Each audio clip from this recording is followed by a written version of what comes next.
हो गया। देखिए वो, हेलो माय फ्रेंड्स, आज हम हाइब्रिडाइजेशन का नेक्स्ट वीडियो शेयर कर रहे हैं, जिसमें हम पढ़ेंगे D3sp3 हाइब्रिडाइजेशन, जो हमारा लास्ट हाइब्रिडाइजेशन है। वैसे तो एक DsP2 और होता है, वो हमारे क्लास 11th में काम नहीं आएगा, क्लास 12th में काम आएगा कोऑर्डिनेशन कंपाउंड में, इसलिए हमने वो नहीं लिया। अगर कोई स्टूडेंट इंटरेस्टेड हो कि DsP2 भी पढ़ना चाहता हो तो आप कमेंट में लिखना, या फेसबुक पे मैं लिंक शेयर करती हूँ उसमें लिख देना, तो हम आपको DsP2 वाला वीडियो भी शेयर कर देंगे। वरना DsP2 हम कोऑर्डिनेशन कंपाउंड के साथ क्लास 12th में पढ़ेंगे।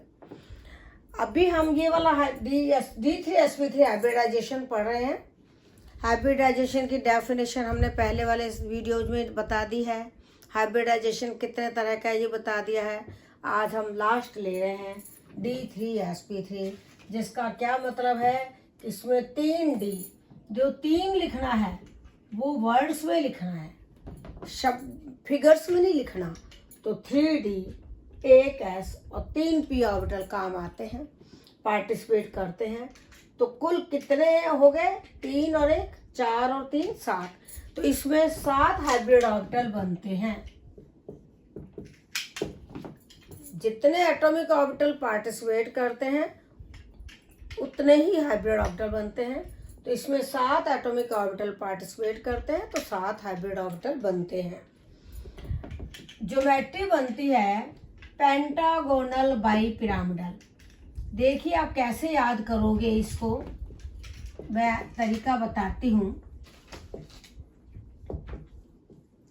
जब 1D था तो हमने आपसे कहा था ट्राइगोनल बाइपिरामिडल, यानी ट्राइंगल बना के ऊपर नीचे।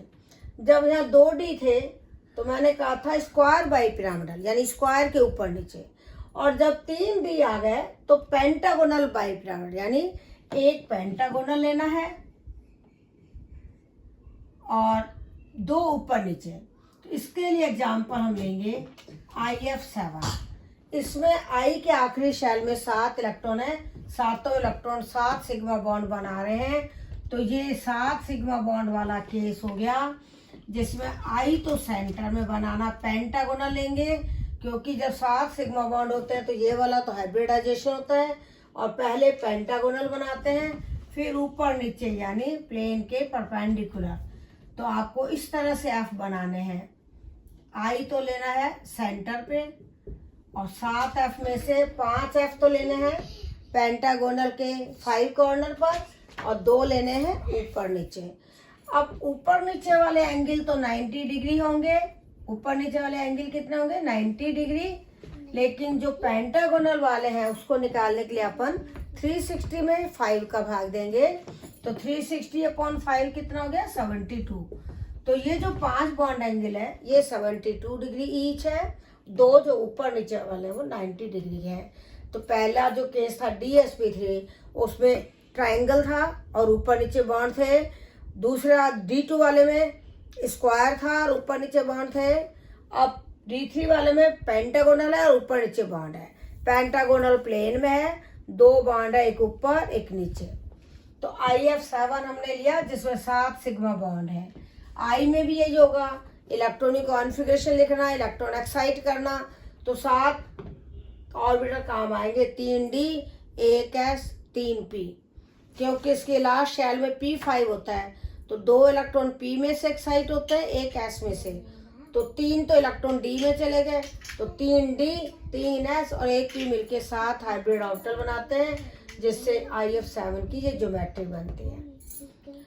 अब 6 सिग्मा बॉन्ड और 1 लॉन पेयर वाला केस भी है। 6 सिग्मा बॉन्ड और 1 लॉन पेयर वाला, उसके लिए आप आयोडीन की जगह जीनोन ले लो, F7 की जगह F6 ले लो। तो देखो जीनोन के आखिरी शेल में 8 इलेक्ट्रॉन है, 6 ने सिग्मा बॉन्ड बनाया, 2 ने लॉन पेयर बनाया, तो 8 इलेक्ट्रॉन पूरे हो गए। अब यही करना है, 6 सिग्मा बॉन्ड 1 लॉन पेयर। तो यही वाला हाइब्रिडाइजेशन होगा, वही पेंटागोनल और बाइपिरामिडल, यानी ये बनेगा। लेकिन पेंटागोनल के 5 कॉर्नर पर तो एफ लगेंगे, सॉरी 5 कॉर्नर में से 4 कॉर्नर पर एफ लगेंगे और 1 पर लॉन पेयर, और 2 एफ लगेंगे ऊपर नीचे। तो इस तरह से शेप होगी। इसको कहेंगे डिस्टॉर्टेड ऑक्टाहेड्रल। इसको क्या बोलेंगे? Distorted octahedral. क्यों? क्योंकि 6 बॉन्ड बनने पर हमने आपको ऑक्टाहेड्रल कहा था, जैसे SF6 पढ़ा था, पर यहाँ भी 6 बॉन्ड है लेकिन एक लॉन पेयर आ गया, इसीलिए ज्योमेट्री चेंज हो गई, डिस्टॉर्टेड ऑक्टाहेड्रल हो गया। बॉन्ड एंगल भी थोड़ा चेंज हो जाएगा। तो ये हुआ हमारा D3sp3 हाइब्रिडाइजेशन, जिसके लिए हमने आपको बताया कि 7 सिग्मा बॉन्ड वाला केस लेना है तो ये शेप आएगी पेंटागोनल बाइपिरामिडल। 6 सिग्मा बॉन्ड एक लॉन पेयर लेना है, XeOF6। जिनॉन की आखिरी शेल में 8 इलेक्ट्रॉन होते हैं। 2 इलेक्ट्रॉन तो ऑक्सीजन के साथ डबल बॉन्ड बना रहे हैं, 6 इलेक्ट्रॉन फ्लोरीन के साथ सिग्मा बॉन्ड बना रहे हैं। तो टोटल तो सिग्मा बॉन्ड 7 ही हुए ना, तो 7 है तो ये वाली शेप आएगी पेंटागोनल बाइपिरामिडल।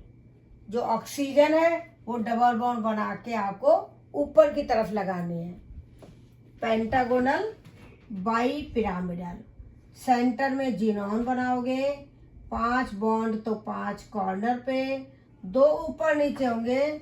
तो ऑक्सीजन को तो डबल बॉन्ड O करना, और बाकी जो F है वो कॉर्नर पे और प्लेन के परपेंडिकुलर नीचे की तरफ लगाने हैं। तो XeOF6, इसमें भी एक कौन सा हाइब्रिडाइजेशन होगा? D3sp3। आज हमारा हाइब्रिडाइजेशन तो कंप्लीट हो गया। इसको डिस्टॉर्टेड ऑक्टाहेड्रल भी कहते हैं, इर्रेगुलर ऑक्टाहेड्रल भी कहते हैं। अभी हम एक समरी और बताएंगे हाइब्रिडाइजेशन की। पूरी हाइब्रिडाइजेशन जो हमने अभी तक पढ़ी है उसकी एक बार समरी देख लो।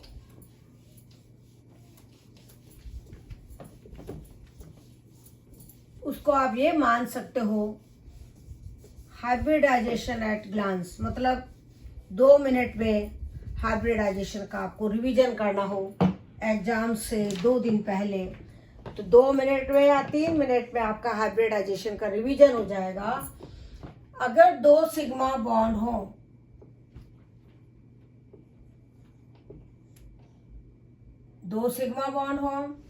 या 1 सिग्मा बॉन्ड एक लॉन पेयर हो, तो sp हाइब्रिडाइजेशन होगा, ज्योमेट्री लीनियर। अगर 3 सिग्मा बॉन्ड हो या 2 सिग्मा बॉन्ड एक लॉन पेयर हो, 3 सिग्मा दोनों में sp2 हाइब्रिडाइजेशन होगा, लेकिन 3 सिग्मा बॉन्ड वाले में ट्राइगोनल प्लेनर, 3 सिग्मा बॉन्ड वाले में ट्राइगोनल प्लेनर ज्योमेट्री होगी।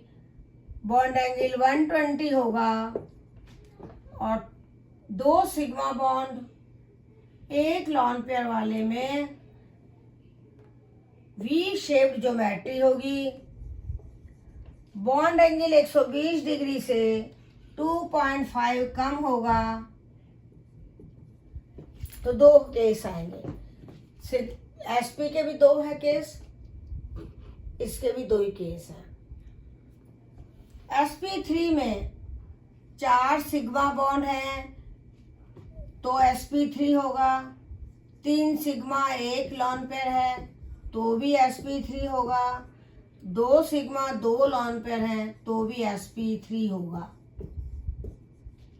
sp3 में अगर चारों सिग्मा बॉन्ड है तो टेट्राहेड्रल ज्योमेट्री होगी।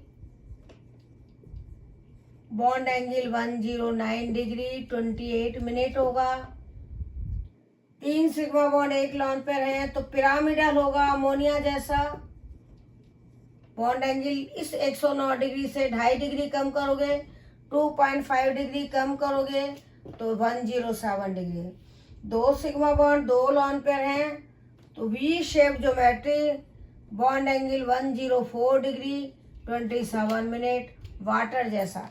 यही चीज वेस्पर थ्योरी ने बताई है कि लॉन पेयर आने से कैसे शेप चेंज हो रही है, क्योंकि लॉन पेयर का रिपल्शन लॉन पेयर का रिपल्शन ज्यादा होता है बजाय लॉन पेयर बॉन्ड पेयर के, और लॉन पेयर बॉन्ड पेयर का रिपल्शन ज्यादा होता है बजाय बॉन्ड पेयर के। मीथेन, इसका एग्जांपल है मीथेन, जिसमें 4 सिग्मा बॉन्ड है, उसमें कोई लॉन पेयर नहीं है। जैसे ही अमोनिया में एक लॉन पेयर आया, इस रिपल्शन के कारण एंगल कम हो गया। वाटर में 2 सिग्मा बॉन्ड 2 लॉन पेयर आए तो तीनों रिपल्शन लग रहे हैं, 2 लॉन पेयर का रिपल्शन भी लगेगा, लॉन पेयर बॉन्ड पेयर भी लगेगा, बॉन्ड पेयर भी, इसीलिए बॉन्ड एंगल 2.5 डिग्री और कम हो जाएगा, तो 104 डिग्री 27 मिनट। तो ये sp के 2 केस हमने बताए, sp2 के 2 केस बताए, sp3 के हमने 3 केस बताए, टेट्राहेड्रल, पिरामिडल और वी शेप। अब है dsp3, जिसमें 5 सिग्मा बॉन्ड होते हैं, या 5 सिग्मा बॉन्ड है, या 4 सिग्मा 1 लॉन पेयर है, या 3 सिग्मा 2 लॉन पेयर है। इसको हम हटा देते हैं, बस 2 मिनट की और समरी बची है। 4 का हमने केस ले लिया। अब 5 सिग्मा बॉन्ड हो, या 4 सिग्मा 1 लॉन पेयर हो, या 3 सिग्मा 2 लॉन पेयर हो, या 2 सिग्मा 3 लॉन पेयर हो, तीनों सभी में dsp3 हाइब्रिडाइजेशन होगा। 5 सिग्मा बॉन्ड वाले में ये शेप बनाओगे ट्राइगोनल बाई पिरामिडल, जिसमें उल्टा K बनाना और T बनाना। फिर जब एक लॉन पेयर आएगा तो एक आर्म पर लॉन पेयर आ जाएगा, तो एक लाइन खत्म हो जाएगी, 4 ही लाइन बचेंगी। ऊपर वाले की ज्योमेट्री तो हमने कहा ट्राइगोनल बाई पिरामिडल, क्योंकि एक ट्रायंगल है, 2 ऊपर नीचे बॉन्ड है, लेकिन यहाँ पे हम डिस्टॉर्टेड टेट्राहेड्रल या सी सॉ शेप कहेंगे। इसको कहेंगे trigonal bi pyramidal, trigonal bi pyramidal. एक ट्रायंगल है, 2 ऊपर नीचे बॉन्ड है, लेकिन जब एक लॉन पेयर आता है तो डिस्टॉर्टेड टेट्राहेड्रल बोलेंगे या सी सॉ शेप बोलेंगे, सी सॉ शेप। अगर 2 लॉन पेयर आ गए तो आपको इसी शेप पर 2 लॉन पेयर ऐसे लगाने हैं, 2 लाइन गायब हो जाएंगी तो टी शेप रहेगा, टी बनेगा, टी शेप। अगर 2 सिग्मा बॉन्ड है, 3 लॉन पेयर हैं, यानी 3 लॉन पेयर आए, इन तीनों लाइनों पे लॉन पेयर होगा, तो लाइनें तो तीनों गायब हो जाएंगी, शेप केवल इन 2 की वजह से होगी, तो लीनियर। अगर 6 सिग्मा बॉन्ड है तो D2sp3 होगा, 5 सिग्मा बॉन्ड 1 लॉन पेयर है तो भी यही होगा, 4 सिग्मा बॉन्ड 2 लॉन पेयर हैं तो भी यही होगा। लेकिन 6 सिग्मा बॉन्ड में स्क्वायर बाई पिरामिडल कहोगे, स्क्वायर बाई पिरामिडल या ऑक्टाहेड्रल, यानी पहले एक स्क्वायर बनेगा, 2 बॉन्ड ऊपर नीचे। अगर एक लॉन पेयर आ गया तो जो स्क्वायर और ऊपर नीचे वो इस तरह से बनता है। स्क्वायर बनाओ, सेंटर में सेंट्रल एटम, 4 बॉन्ड यहाँ रंगेंगे स्क्वायर के 4 कॉर्नर पर, 2 ऊपर नीचे, तो इसको तो कहते हैं स्क्वायर बाई पिरामिडल या ऑक्टाहेड्रल। लेकिन अगर एक लॉन पेयर आ गया तो एक लाइन खत्म हो जाएगी, यानी यहाँ लॉन पेयर आ जाएगा तो इसको स्क्वायर पिरामिडल कहेंगे, स्क्वायर पिरामिडल। यानी एक लाइन आप गायब कर दो क्योंकि उस पे ऊपर लॉन पेयर आ गया। अगर 2 लॉन पेयर आ गए तो स्क्वायर प्लेनर कहोगे, क्योंकि ऊपर नीचे 2 लॉन पेयर लगाने से ऊपर नीचे की लाइन गायब हो गई, ये केवल स्क्वायर प्लेनर बचेगा। स्क्वायर के सेंटर पे सेंट्रल एटम बनाओगे चारों कॉर्नर पे 4 एटम। एग्जाम्पल्स तो हम आपको पहले बता चुके हैं। हमने अभी आपको एक तरह से शॉर्ट में समरी बताई है कि सारे वीडियो देख लेना, फिर लास्ट में जब एग्जाम से का टाइम आएगा, एग्जाम के आसपास, केवल इस लास्ट वीडियो को देखोगे तो समरी से आपको पूरा याद हो जाएगा कि 6 सिग्मा बॉन्ड है या 5 सिग्मा बॉन्ड एक लॉन पेयर है या 4 सिग्मा बॉन्ड 2 लॉन पेयर। तीनों में ये वाला हाइब्रिडाइजेशन है D2sp3। इसमें हमने स्क्वायर के ऊपर नीचे बॉन्ड बनाया, इसमें हमने ऊपर एक लॉन पेयर लगा लिया तो स्क्वायर पिरामिडल हुआ। पहले वाला स्क्वायर बाई पिरामिडल है, दूसरे वाला स्क्वायर पिरामिडल है, और 2 लॉन पेयर लगा दोगे तो स्क्वायर प्लेनर है। इनका मतलब समझना, देखना वीडियो। अगर आपको नहीं समझ में आए, कोई दिक्कत हो तो कमेंट में लिख के पूछ लेना। अब हम लास्ट एक केस और बता रहे हैं जो D3sp3 वाला है।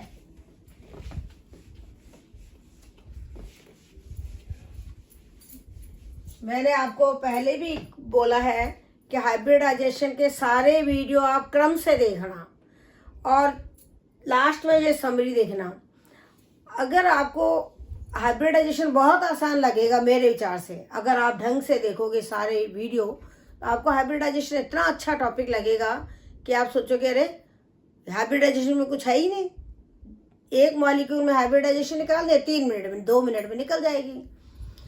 2 मिनट से ज़्यादा आपको हाइब्रिडाइजेशन और सेंट्रल एटम का हाइब्रिडाइजेशन और शेप निकालने में नहीं लगेंगे। क्यों? क्योंकि एग्जाम्स में जो क्वेश्चंस आते हैं ऑब्जेक्टिव, उसमें बस यही पूछते हैं कि इस मॉलिक्यूल में सेंट्रल एटम का कौन सा हाइब्रिडाइजेशन है या कौन सी ज्योमेट्री है या बॉन्ड एंगल क्या है। तो बॉन्ड एंगल, ज्योमेट्री और हाइब्रिडाइजेशन 3 में से कुछ भी पूछ सकते हैं। तो आप 1 मिनट फटाफट देखना कितने सिग्मा बॉन्ड है, कितने लॉन पेयर हैं, और हाथ हाथ आंसर लिख देना। फिर भी यदि आपको कोई परेशानी हो, कोई प्रॉब्लम हो तो आप कमेंट में लिख देना, हम आपको दोबारा समझा देंगे। 7 सिग्मा बॉन्ड है, 7 सिग्मा बॉन्ड है या 6 सिग्मा एक लॉन पेयर है। इन दो में D3sp3 हाइब्रिडाइजेशन होगा। इस वाले में देखो, जब 1D लिया था ना तो हमने ट्रायंगल बनाया था और ऊपर नीचे बॉन्ड बनाया। 2D लिए स्क्वायर बना के ऊपर नीचे बनाया। इसमें हम पेंटागोनल बना के ऊपर नीचे बनाएंगे तो ज्योमेट्री होगी pentagonal bi pyramidal, pentagonal bi pyramidal. और पेंटागोनल में देखो 5 जो एंगल है वो तो 72 डिग्री ईच है, ऊपर नीचे वाले 90 डिग्री। और अगर एक लॉन पेयर आ जाता है तो वो डिस्टॉर्टेड ऑक्टाहेड्रल हो जाएगा, क्योंकि 6 बॉन्ड होते हैं तो हम ऑक्टाहेड्रल बोलते हैं। तो ये तो डिस्टॉर्टेड ऑक्टाहेड्रल या इर्रेगुलर ऑक्टाहेड्रल होगा, ये पेंटागोनल बाई पिरामिडल। आज हमने आपको बॉन्ड एंगल निकालना भी बता दिया कि जब भी लॉन पेयर होगा बॉन्ड एंगल 2.5 डिग्री कम होगा। और बॉन्ड एंगल लॉन पेयर पे भी डिपेंड कर रहा है, डबल बॉन्ड है उसमें उस पर भी डिपेंड कर रहा है, उसकी भी हमने कई एग्जांपल्स बताए हैं। तो आज हमारा हाइब्रिडाइजेशन टॉपिक कंप्लीट हुआ। आप हाइब्रिडाइजेशन के सारे वीडियो को देखना। सारे वीडियो देखने के बाद आप कमेंट में लिख देना कि आपको हमारा वीडियो कैसा लगा। अच्छा लगा तो लाइक करना, कोई प्रॉब्लम हो तो कमेंट में लिखना। अगर आप आगे के वीडियो भी देखना चाहते हो, क्योंकि अगला वीडियो हम देंगे मॉलिक्यूलर ऑर्बिटल थ्योरी का, तो आगे के वीडियो भी आप देखना चाहते हो तो चैनल सब्सक्राइब करना। धन्यवाद।